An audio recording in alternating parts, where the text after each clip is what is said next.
Oilers Now digital content is sponsored by Legacy Heating and Cooling. No payments and no interest for a year. That's how you build a legacy. How you doing, Rish? Good to talk to you, Bobby. Yeah, I'll get the glasses off here, the cheaters off.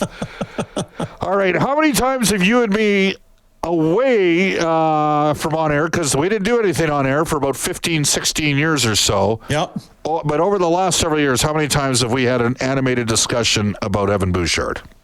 Well, we've gone round and round a few times, I would say. But I think, Bob, we probably have fairly similar thoughts about the player, fairly similar sentiments about his place in the organization and the right way to handle him. I don't think you and I are going to disagree much on this. I didn't hear the first hour of the show, but I think we share some similar thoughts about this situation. I'm one of the guys, like I can recall 2 years ago when the Oilers started 2-8-1, whatever it was, 2-8-2. They had lost in Vancouver, okay, and Bouch went -4 in that game. And the Oilers played great in the first period. It was the second time they got bombed by the Canucks. They lost 8-1 in the season opener, and he had a horrendous night. And there was an animated discussion, and I'm like, well, he's 24, and now he's the guy. It was one of those nights. He's going to have better days. Well, when the Oilers finished the Canucks off in Game 7, you would recall the two players that were made available by Edmonton were Leon Draisaitl and Evan Bouchard, because they were two of Edmonton's best players in that series. Of course. That's, playoffs seems to be his high watermark. The problem is he's at times lackadaisical in the regular season.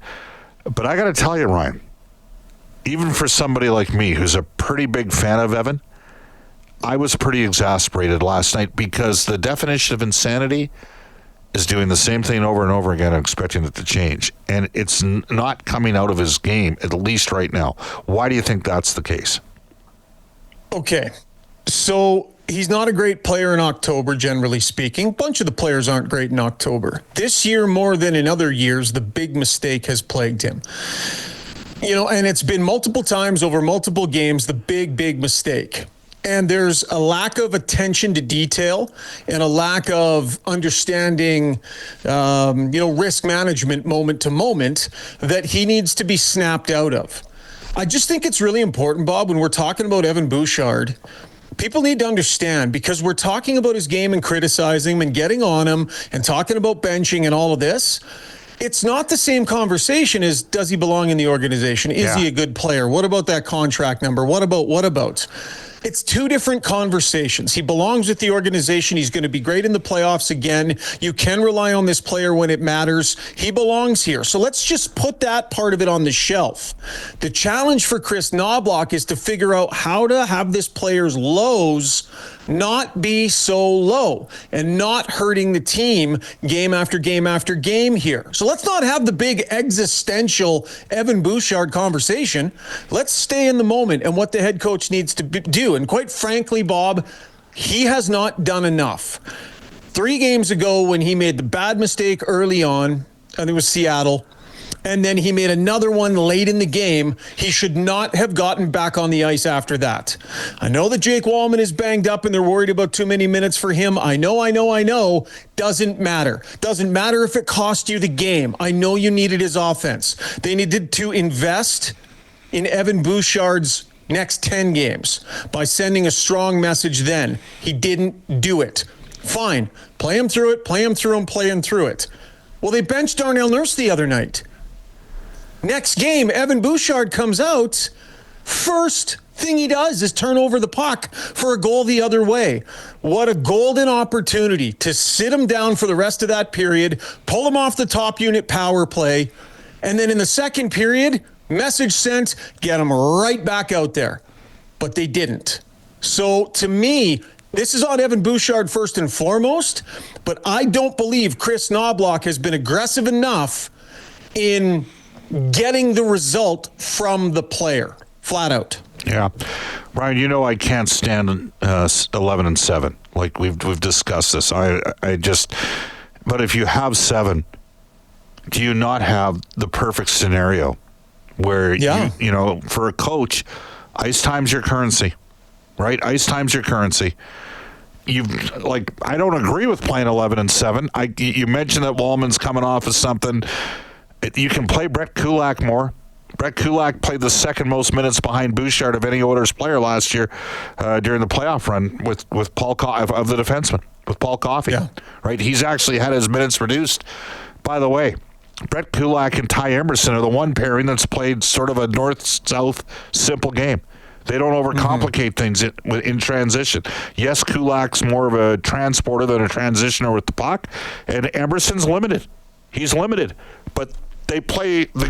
That's why I brought up Roslovic last night and put Colson. That was a pretty pointed question I asked, because I thought Roslovic should have been out in overtime against Vancouver.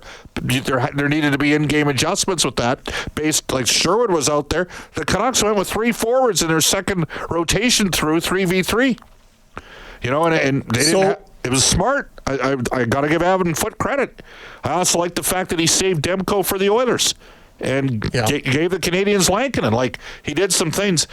I got to tell you, I was stunned that Chris did not sit Bouchard down. And here's something to think about. I know for a fact that when Chris came in with Paul Coffey, Chris is a first-time NHL head coach. All right, Chris is not a salesman, Ryan, as a coach. There's coaches that are salesmen, and then there's coaches that can come up with solutions. And Chris can come up with solutions. But I think he deferred to Paul on the D. You know what I'm saying? Like, he let Paul handle the D. And you have Mark Stewart, who's, penalty killing's good. So I don't know how much of this is, like, what sort of conversation takes place. But I got to tell you, since they played 11-7, I was really surprised Bouchard didn't. There's no way this can be about, communication between Mark Stewart and Chris Knobloch, and are you doing it? It's 12 games in, right? And this has been going on since the very beginning. 100%. They should be having meetings about this constantly. They are constantly. The decision has been made not to drop the hammer on Evan Bouchard yet. That conscious decision has been made. It's been made multiple times by Chris Knobloch. It was made again last night by Chris Knobloch, the game after they dropped it on Darnell Nurse. So this is all I can think of, Bob. This is the only thing I can think of. They don't believe Evan's going to react well to it.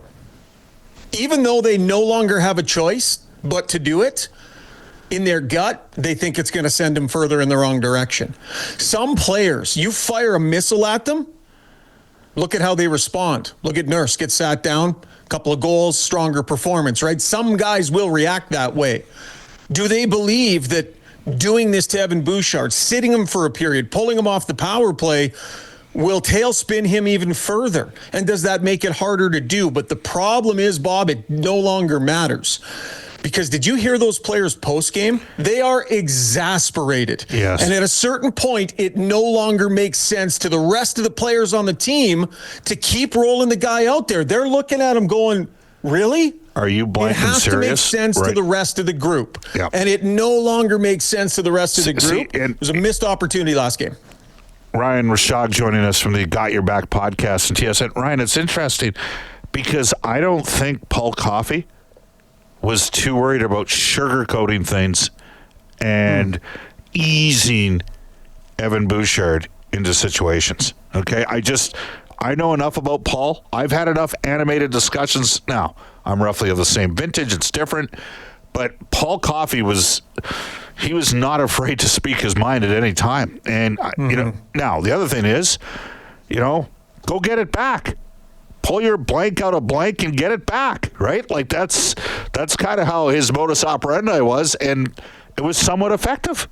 So, yeah, well, that's the thing. Go get it back. You got to give players an opportunity to give it back. I'm not healthy scratching Evan Bouchard next game. I'm not doing it. It's too aggressive. It's too much. You have no choice but to start fresh with Evan. You missed your opportunity last game. You missed it 2 games ago. Fine. But if that mistake happens again, you now have no choice. Start fresh with him next game. Let him see how it goes. Hopefully he'll pull himself out of it. But if he doesn't, you now have no choice. And you're well past it, Bob, because before you healthy scratch a guy, there's like 3 things that happen. It's like internal meetings and sit downs. And then it's you sit him for a period in game. And then it's whatever, pull him off the power play. Healthy scratching is like a last resort for a player of this caliber. This is an excellent player. This is an important player. This is a player who gets the puck going in the right direction more often than not that the Oilers need period after period every single game. So there's no debating this player's value. This is about unlocking him this season and snapping him out of this. And this is Chris Knobloch's job to figure out how. Yep. And it's Evan Bouchard's job to get it turned around. Yeah. Well, you know what? There's entirely too much logic and rationale in your perspective there. Evan was not the only one that had a tough night last night. Did you see the underlying numbers in Connor McDavid's line? Yeah, it was really tough. It was a terrible night for McDavid. It was terrible. And, you know, there are so many nights where we could say so many glowing things, but Connor's been off this year. He's been off for most of this year. Hasn't really been himself. Hasn't been able to generate in the same special kind of ways. I don't think it's from a lack of effort. I think he's trying hard. But, you know, the thing that I didn't like, Bob, and it's a couple games in a row. 2 games ago, I didn't like the body language and the energy early in the game. It's 0-0, and both Draisaitl and McDavid are kind of showing some signs of being frustrated out there. We'll go to last game. The Oilers have a 2-goal lead, and their power play is terrible, and Draisaitl's frustrated. And then the next couple shifts, pucks are bouncing on, and and the body language and the slow meandering to the bench. And I'm sitting up there watching going, you've got a 2-goal lead and a chance to win your second straight game. Put your head down and get this done. But they're not. Yeah. Right? I'm a little more concerned about whatever frustration they're experiencing in the moment. So 2 games ago, leadership dug in and won that game for them. Leadership let them down yesterday. It's interesting, you know, Ryan, when the team wasn't very good, and there were a number of years where they weren't very good, you know, and I used to come on this show and say, I'm going to push harder when the team's good. Well, guess what? This team should be good. They should be playing better than they are, right? I just simply have greater expectations for them. Do you talk to some of the former players that come in as broadcasters, especially the guys that were in good organizations and had some playoff success, and maybe some guys that lost Stanley Cup Finals. We had one in the building yesterday, and they constantly talk about how hard it was to fire up the engine the next season. Yep. Do you buy any of that? No, I do. Like even Bob, even for us, right? We're broadcasters, right? How did it feel doing, your pregame show or us doing our postgame podcast, second game of the regular season after coming off revving it up for game 4, 5, and 6 of a Stanley Cup final, right? Like it's human nature, it's natural, and it's normal. And to a degree, it's understandable. But there comes a point where it's got to be enough. And this group always takes too long getting to that point. They make things harder for themselves. They're going to be fine. They're going to be a playoff team. They're a good team. Their players are going to figure it out. But in the early going here, Bob, it's just allowed to go on for too long. And they need to learn how to snap themselves out of it. But it's 3 years in a row. They've been terrible in October, and this is the best of the 3. They have the same amount of points through 12 games. What are they? They're 5-4-3. Last year, they were 6-5-1 through the first 12 games. They have better goal differential, believe it or not. And people it's so far from time to panic, but there are things that are significant that matter that need attention. And by the way, people say, Ryan, that, goaltending is not an issue. Go take a look at the team save percentage. Like, it's bottom 5 in the league. So, and we discussed a couple of weeks ago, maybe 3 weeks ago, that there was going to be some time taken with the goaltending. And several of the people reached out to me via Twitter and on the Ashley Fine Floors text line. They didn't like that. They didn't like that you and me were basically inferring, okay, we're not even saying this is what we do. We were just saying this is what we envision is going to happen, that there's not an immediate plan to shake things up on the goaltending front. Has anything changed from your perspective on that? No, I think you pay close attention to what is happening. You read the situation in front of you. Here's the situation as I see it. If a deal comes up that allows Stan Bowman to make a trade tomorrow that he knows in his gut is going to be an upgrade in net, and it involves moving on from Stuart Skinner, it's done. It's done. No question. I don't think that deal's going to happen. I don't think that deal's there to be had. I don't think there would be a second's hesitation to do the deal if he knew he could improve that position tomorrow. Why would he hesitate? In lieu of that happening, they put a plan B in place, right? They're going to see what happens in the American Hockey League with Ingram. That is a possibility, right? Let that breathe, see what that is. In the meantime, pay close attention to Skinner. How is he responding to this new coach? How's he responding to a bit of a different body makeup? How's the mobility look? Does it look like he's ready to take a step? And if by December, January, it doesn't look like Skinner's ready to take a step and it isn't very clear he's made improvements, it's not going well in the American League and he's not quite ready either, he's going to have no choice. To me, that's the situation as it sits right now, and I don't see that changing. I know. So sorry if people don't like that. That is what it is. Well, and fans look at what Chris McFarland executed last year with Colorado, and I'm like, look, I like Chris McFarland a lot, but I had somebody tell me the day that the Rantanen trade happened for Natchez, they're going to end up signing Natchez for what Rantanen goes for anyways. Why wouldn't they just sign Rantanen? And in the end, Rantanen's making $500K less per year than Natchez. Yeah, that was nuts. Do you agree with me, though, Bob, that if the trade were sitting there right now, Stan Bowman, it's done? 100%. It's immediately done. If it's like that trade makes sense, here's the asset out, a clearly better goaltender in, bit of a boom, done. Like, why would he hesitate? No one is throwing the Oilers that. They're not giving the Oilers a free one. Not that way. It's not happening. Final question for Ryan Rishaug from the Got Your Back podcast as well as TSN. Zach Hyman, we have the update. We know he's basically 10 days away or so. How much have the Oilers missed him?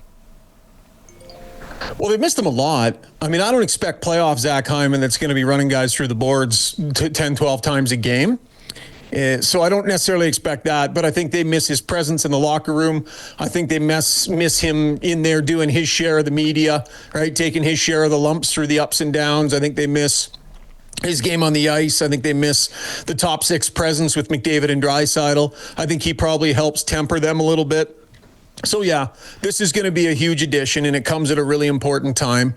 But that's not going to solve some of the other stuff going on. It'll help, but it ain't fixing some of what's busted on the back end. And bottom line, the big three, Ekholm, Nurse, and Bouchard, have not been close to good enough this year. All three need an uptick in their play. We're seeing each of them taking turns, being a little better here and there, but bottom line, they need like 30% plus more out of all three of those guys night in, night out. Yeah, they got over $30 million tied up this year and next year, just the flip of the money from Ekholm to Wallman. It really is a big four at this stage, Ryan. It is. By the way, you ever notice that Leon's pretty good, isn't he? In difficult situations. He's there. Yeah. I'm talking after games like that. You know what I mean? He doesn't. Oh, yeah. He steps up. He does not hide, does he? No, he doesn't duck us. And, sometimes he can be a little bit moody and grumpy about things, but that's because he's a competitor. Yeah. And he shows up and he answers the questions and he wears his heart on his sleeve. I'll never complain about that at all. And you know what? Listen, we've been hard on Evan Bouchard here. He walked right out there into that scrum, sat there and took all the questions. He answered them. He didn't get frustrated. I know that's a little solace for fans, but to me that means something, right? Some guys will hide, and Evan is not hiding. Bob, he is so important to this team, and he's going to be fine. Yeah. And people need to stop having this existential crisis over Evan Bouchard's existence and this and that. They just need to figure out a way to settle him down and sort him out in the early going so it can stop being so toxic. All right. Ryan, you're on our show on Fridays now and Oilers Now. Yes. Where else can people find you? Yeah, you get me over on X at TSN Ryan Rishaug. Then Got Your Back. We're going to roll 4 episodes a week, so we'll have a post-game show tomorrow night. And, lots of content we're pumping out week to week, Bobby. All right. Thank you for joining us, Ryan. Good to see you, pal.